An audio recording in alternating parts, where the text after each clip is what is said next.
ምንድነው የተጨነቅክ ትመስላለህ? አራት ጀና ፍቅር ናፍቀሽ። አረ እንደዛ ብለህ ሸውደኝ። ምንድነው ያልከው? አሁን ክፍ ብቻ አድርጊ።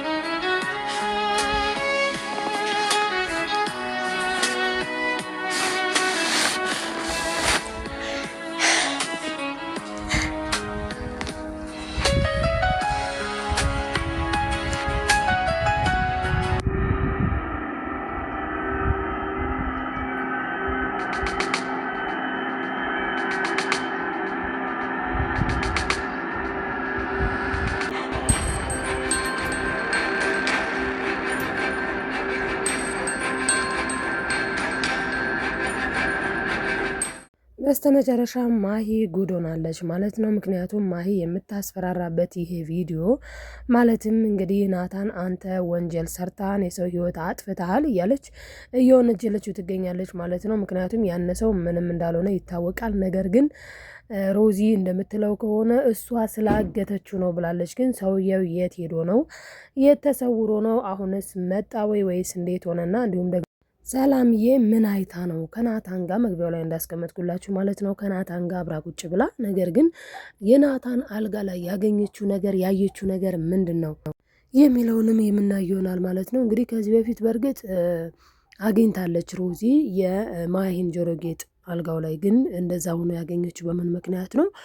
ማሂ እንግዲህ እሱ ሰክሮ ነበረ፣ ናታን ሰክሮ እንዲያቅፋት አድርጋለች። ደግሞም ራሷም ናት ያቀፈችው ማለት ነው። እና በእርግጥ እሱም ማለት ብዥ እያለበት ነበረ ሰላምን ያቀፈ እየመሰለው፣ ለምን በጣም ሰክሮ ስለነበር ማለት ነው። እንግዲህ ማሂ በዛ በስካር መንፈስ ያቀፋት የምር መስሏትኝ ወይም ደግሞ በቃ የወደዳት ያፈቀራት መስሎ ልቧ ወልቆ ነበረ።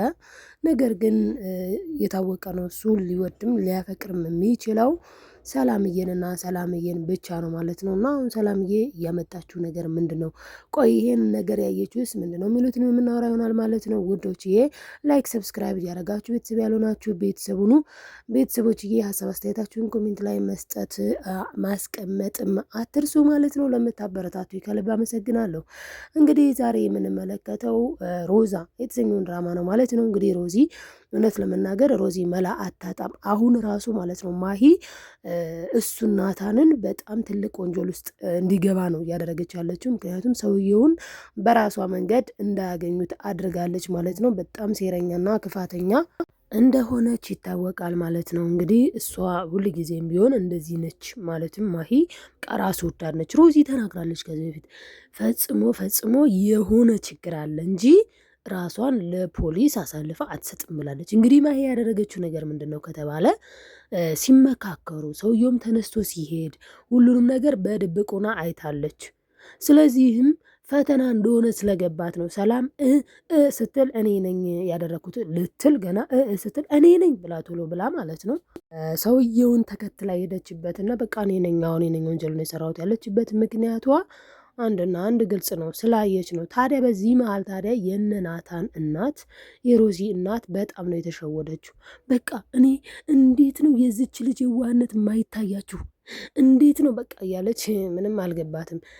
ሮዚ ጎበዝ ስለሆነች ጠርጥራለች። እማዬ የሆነ ነገር አለ ብላለች። እና እንግዲህ ያ ነገርም አሁን ላይ በእርግጥ ለናታን የሰጠችው አንድና አንድ ምርጫ ምንድን ነው?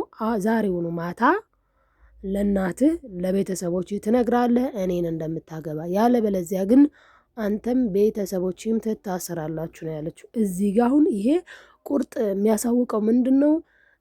ማሂ እልህ እንጂ ፍቅር እንደሌለባት በቃ ይሄ 100% የሚያረጋግጠው በቃ ፍቅር የለባትም። ፍቅር የሚባለው ነገር እሷ ጋር አይሰራም። ሲጀመር ሰላም የምትባል ጓደኛ አለችኝ፣ ስለዚህ አንቺን አልፈልግሽም ስላላት ያን እልህ ለመወጣት እንጂ ወዳው አፍቅራው እንዳልሆነ ግልጽ ነው። ምክንያቱም ሰውን ስትወዱ እስከ መጨረሻ ነው የምትወዱት። በቃ ሌላ እንኳን ቢወድ ራሱ የእሱ ፍላጎት እንዲሟላ እንጂ ራስ ወዳድነቱም አይመጣላችሁም። ማለት ትክክለኛ ፍቅር ስንመለከት እንዴት ነው?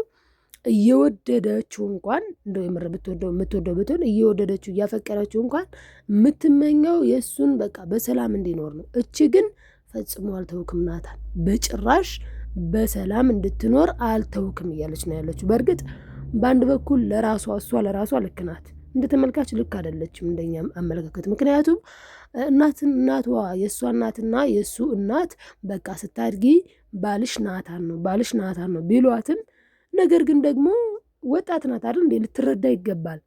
ምክንያቱም ፍቅር በእልህ ወይም ደግሞ ፍቅር በቤተሰብ የሚመጣ አይደለም። ድሮ እናቶቻችን አባቶቻችን በዚህ መልኩ ሲያገቡ ነበረ፣ ሲጋቡም ነበረ። ግን ያ ማለት ደግሞ አሁን ላይ እንደዛ ይሄ ነገር አሁን ላይ ይሰራል ማለት ግን አይደለም ፈጽሞ ማለት ነው። እና ማሂ በጭራሽ ነው የማትወደው ሰላም። እውነት ለመናገር እያለች ነበረ እኔ ልትል ነበር፣ ግን ያቺ ስላወቀች ፈተና መሆኑን ስላወቀች ቶሎ ብላ እኔ ያለችና ሄደች ማለት ነው። እና አሁን ትደውላለች፣ አሁን ይለቁኛል እያለች እንደተመለከትነውም ተለቃለች ማለት ነው። ምክንያቱም ፈተናውን አለፍኩ ነው ያለችው ማለት ነው። እና በነገራችን ላይ ግን ሰላም በጣም ነው የተናደደችው በዚህ ጉዳይ ላይ። በጣም እንዴት ለውድድር እንዴት ለምርጫ እኔን ታቀርባለህ? አንተ እኮ በእኔ ዘንድ ምርጫ የሌለህ ምርጫ ነክ፣ እንዴት እንደዚህ ታደርጋለህ? በጣም ነው የተናደደችው። እና በእርግጥ እሱም አስረድቷታል። እናቴን ለማሳመን ያክል ነው፣ ማሂ ራስ ወዳድ ነች። ግን እንዴት እንደዛ አረገች? እሱ ራሱ አልመጣለትም። በነገራችን ላይ ማሂ እንደዚህ እንደምታደርግ ማሂ በጣም አውሬነቷ ደግሞ ከጥግ ያለፈ እንደሆነ የምታውቀው ሮዚ ነች። በእርግጥ አሁን ላይ ናታንም አውቀዋል ማለት ለካ ራሷን አሳልፋ ልትሰጥ የነበረው ፈተና እንደሆነ ገብቷት ነው ማለት ነው ብሏል። እና እንግዲህ አሁን እሷ በቃ ጮቤ ረግጣለች፣ ቀሚስ እየመረጠች ነው ዛሬ በቃ ለቤተሰቦቹ ይነግራን ሳይወድ በግዱ ያገባኛል እያለች ነው። በነገራችን ላይ ፈጽሞ አያገባትም፣ አይሳካም፣ አይሆንም። ምክንያቱም ሮዚ ጎበዝ ነች፣ መላ አታጣም። ሰውየውን እንዴትም አድርጋ እንዲመጣ ታደርጋለች። በእርግጥ ቤተሰቦቹ ጋር ሄዳ ቤት እንደሌለ ተረድታለች። ግን የት አጉራው ሊሆን ይችላል የሚለውንም እንግዲህ እሷ ፈልጋ አፈላልጋ አብርሃምን እንደምታመጣው ግልጽ ነው ብዬ ነው ማስበው። ታመጣዋለች ብዬ አስባለሁ። ግን እንደው ካላመጣችሁ እንኳን እንደው ቢሆንላት ቢሳካላት እኮ ናታን ቢያገባት ማንም ሰው ማለት ነው ሴትም ትሆን ወንድ በግዴታ ከሆነ የእሷ ማለት በቃ ባሏ አብሯት የሚወጣ እንደዛ ሊሆንላት አይችልም። በቃ ለዚህ ለስምምነቷ ሊያገባት ይችላል፣ ከዚያ ይፈታታል ነው። ምንም የማትወዱት ሰው ጋር ልትኖሩ አትችሉም። እንኳን እሱ በልቡ ትልቅ ቦታ ያላት ሰላም እያለችው ከዚህ በፊትም ነግሯታል። ይኸውልሽ እኔ እኮ በልቤ ውስጥ ሰው የሌለ ቢሆን በህይወቴ ፍቅረኛ ባትኖረኝ ብቸኛ ብሆን እሺ በሂደት ፍቅር ይመጣል ብዬ ላገባሽ እችል ነበር። ነገር ግን እኔ በእኔ ውስጥ ማለትም በህይወቴ ውስጥ ትልቅ ቦታ ያላት የምወዳት የምሳሳላት የማፈቅራት የነገ የልጆቼ እናት የአሁን ፍቅረኛ የነገ ሚስቴ የትዳር አጋሬ አለችኝ። ሰላሜ ነች።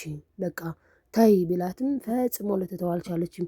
እኔ እውነት ለመናገር በጣም ነው የሚገርመኝ። ማለት እንደዚህ አንዳንድ ጊዜ እኔ ያልኩት ይሁን ብለን ድርቅ የምንለው ነገር አለ። ግን ደግሞ ብናስብ መልካም ነው። ማለት አሁን በቃ ፈጽሞ የእሷ ባሏ ሊሆናት የማይችል ሰው ጋር መታገል በጣም ድንጋይነት ነው። እኔ በጣም የሚገርመኝ ደግሞ እናትየዋም ምንም ልትረዳ አልቻለችም። በእርግጥ ከዚህ በፊት ከቤት እንድትወጣ ጭምር ወስናባት ነበረ። ነገር ግን ማሂ በቃ ሙጥኝ ብላለች። ከዚህ ቤትም አልሄድም፣ ከዚህ ቤትም አልወጣም፣ ናታንም የኔና የኔ ብቻ ነው ብላ እንግዲህ አይኔን ግንባር ያርገው ብላለች ማለት ነው። ይሄ ነገር ይሳካላታል ስንል ፈጽሞ አይሳካላትም። በተለይ ደግሞ ሮዚን የመሰለች እህት ስላለችው ማለት ነው። ባይሆን እሷ እንግዲህ በህልሟ እያለመች ነው። በህልሟ ናታን ፍላወር ሲሰጣት ናታን በቃ በጣም እየሳቀላት ጭራሹን መጠጥ አብሯት እየጠጣ መጠጡን እሱ ቀድቶ ሰጥቷት በቃ የህልም ዓለም እንዴ! ህልም ዓለም ግን በጣም ነው የሚገርመው። በጣም የሚገርም እሷ የምትፈልገውን ብቻ ነው ያሳያት ህልሙ ማለት ነው። መሀል ላይ ግጭት እንኳን የለውም። እንግዲህ በዚህ መልኩ ማለት ነው ቅፍቅፍ ብለው እየጠጡ ምን እያሉ ነበር ያየችው። ያን ህልም እያየች እንግዲህ በመሀል በጣም እየቃዠች ጭራሽ ሙዋ እያለችውላ ምናምን ነገር ነበረና በዛ ሰዓት እንግዲህ በጣም ነግቷል፣ ረፍዷል ሁላ። ሰላምዬ ደግሞ እያጸዳች ስለነበረ ሄዳ እንዴ ማሂ ምን ሆነሽ ነው? የቃዥሽ እኮ ነው ንቄ አለቻት። ያው ሲጣርጋ በቃ ህይወቷ እንድታጠፋት ነበረ። ህልሜን አሁን ትመልሽልኛለሽ? ህልሜን ትመልሽልኛለሽ ወይ ንገርኛ፣ ህልሜን መልሽ ብላ የሰው ልጅ ፍጥር ቃርጋ ሰው ጸጥ ልታረጋት። ሮዚ ባትመጣማ በቃ ሰላም አብቅታ ነበረ ማለት ነው። በዚህ ውፍረቷ ተጫነቻት ማለት ነው። እችን ምስር የምታክል ልጅ እና በጣም ነው የሚገርመው አንዳንድ ጊዜ። እኔ አሁን ማለት እስቲ እናንተ ግን የምር ፍቅር ይመስላችኋል የሮዚ? እኔ የምር ፍቅር አይደለም፣ እርግጠኛ ነኝ ይሄ እልህ ነው። በቃ እልህ መጋባት፣ በቃ ንዴት፣ ብስጭት እንጂ ፈጽሞ ይሄ ፍቅር ሊሆን አይችልም ብዬ ነው የማስበው። እስኪ እናንተስ ምን ትላላችሁ ውዶችዬ? ማለት የናታንና የሰላምዬ እውነተኛና ትክክለኛ ደስ የሚል ፍቅር ሮዚ ራሱ ፋውንስ እኔም ፍቅረኛ በኖረኝ እስክትል ድረስ ማለት ነው። እና በጣም የሚዋደዱት በጣም ደስ የሚሉ የሚያስደስቱ ጥንዶች ናቸው። በቃ ደግሞም ይመጣጠናሉም ሁላ ማለት ነው። ይህን ስላችሁ ግን እሷ ወፍራም ስለሆነች እሱ ቀጭን ስለሆነ ሊኳኑ አይችሉም እያልኩ አይደለም። ከማሂ ጋር ግን በቃ ማሂን አይወዳትም፣ እሱ የሚወዳት የሚያፈቅራት ሰላምን ነው ማለት ነው። እና እናቱ ራሱ ልትረዳው ይገባል። በእርግጥ አሁን እናትየው ይህንን ነገር መስማቷ አይቀርም። ማለትም እያስፈራራችሁ እንደሆነ ናታን ለእናቱ በግልጽ ሊናገር ይገባል። እማዬ ቪዲዮ ቀርጻናለች፣ በዚህም ደግሞ እያስፈራራችኝ ነው። ዛሬ ማታ ደግሞ እንደማገባት በእናንተ ፊት ካልተናገርኩኝ ለፖሊስ አሳልፋ ልትሰጠን ነው። ሁላችንም እንግዲህ ሩሩ ናት፣ የዋህ ናት፣ ቅን ናት የምትያት ልጅ እች ነች። ቆይ እናንተ ቅንነቷ የዝች ልጅ የዋህነት የዝች ልጅ ደግነት አይታያችሁም እንዴ? የምትያት ማሂ ማለት እች ነች፣ ተኩላ ነች ብሎ ሊያሰማት ሪካርድ አድርጎ ወይም ደግሞ በግልጽ ሊናገር ይገባል ብዬ አስባለሁ። ናታን ፈጽሞ እሺ በሚል ሊስማማ አይገባም ባይነኝ። እስኪ እናንተስ ምን ትላላችሁ ውዶቼ ማሮቼ? የሀሳብ አስተያየታችሁን ኮሜንት ላይ አስቀምጡልኝ። ላይክ፣ ሰብስክራይብ፣ ሼር ማድረጋችሁን አትርሱ። በቀጣይ ቪዲዮ እስክንገናኝ በያላችሁበት ሰላማችሁ ይብዛልኝ። ተወዳጆች ወዳችኋለሁ። ባይ ባይ ውዶቼ።